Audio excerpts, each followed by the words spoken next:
Good morning and welcome to Winging It Buffalo Style. I'm Victoria Hogg. And I'm Joe Arena. I'm Allie Hartwick. Well, we were all there at the Taste of Buffalo with thousands of you, and we want to thank you for stopping by our booth. It was a great weekend for it, a success for the 28th Annual Taste of Buffalo. The weather was a bit steamy, but it was sunny as people checked out the 57 restaurants featured. The overall favorite dish was the ice cream dessert called Bing's Goo. I think it was actually named for kids, targeting kids. And if you remember, Shelley Schratz of Bing's was on the show Friday teaching us how to make her award-winning artichokes. And the fan favorite was the vegetable puttanesca with whole wheat pasta from Orazio's restaurant in Clarence.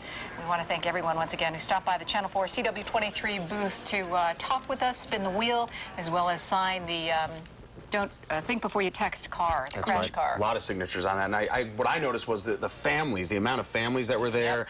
The moms and dads that took their entire family out, which is not easy with kids sometimes with the weather and everything. And I actually got a chance to meet one of a friend of mine who I became friends with because of my job. He called in a couple of years ago. We talked on the phone. He sends me letters.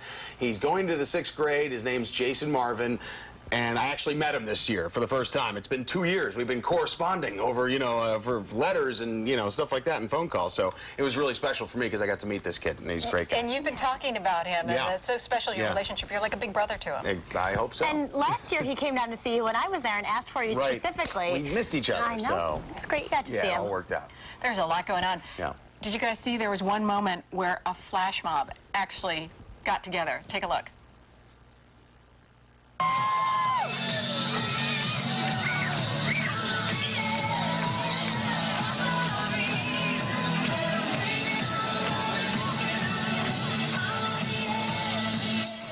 That is great. Now, the flash mob began dancing a choreographed routine to Lady Gaga's The Edge of Glory. Where is it exactly? Where was that? Oh, you know what? Is that right on the square? Yeah. There, yeah. Like, close to where we were. I think Amelia shot that. Right. That's terrific. It's really cool. I was talking just a few days ago about how Buffalo hasn't had like a real flash mob where people get up and dance and it comes out of nowhere. And finally we have one, but I wanted to be a part of it. Next time they'll call you. You're not cool enough. You didn't get the text message. Is that what happened? I guess. It's like you just got the wrong I wasn't in it either. I had nothing to do with it. But that was the real deal, actually. Like, we've seen some flash mobs, as they call them, but it's usually a group of people standing near a tree and just doing nothing. But this was the real deal. It was pretty cool.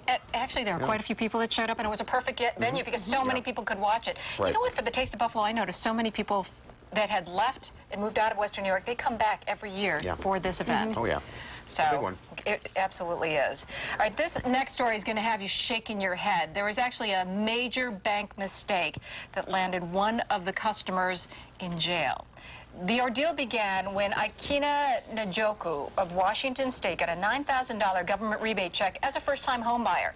Well, he'd had some problems in the past with overdrawn checks, so the bank took some money from the check before sending it to him and reopening his account. But when he showed up to cash that check, the bank mistook that as fraudulent activity, accused him of forging the check, and he was hauled off to jail. Chase realized its mistake a day later, but police didn't find out until 5 days later. What is up with that? I can understand a bank making a mistake. That's an honest thing, but the guy was in jail for 5 days. 5 days? No one called anybody. No one notified anybody. I think, that's pretty messed up. It is. Well, you have to remember, like, there is a lag with banking stuff, which I forget all the time and end up overdrawing my account. But, I mean, it's so weird. Yes, he had problems in the past with things, and I wonder if that had something But the bank had cleared it up in one day. They just maybe didn't notify communication breakdown. Police. Absolutely. And he has since hired an attorney, so maybe the bank may be paying out a little bit more than the actual Definitely check getting itself. free checking, that's for sure. Maybe a toaster or something like that. He'll get the iPod that you didn't get for opening an account. All right, well, we're going to move on, and you're going to talk more summer fun. We are talking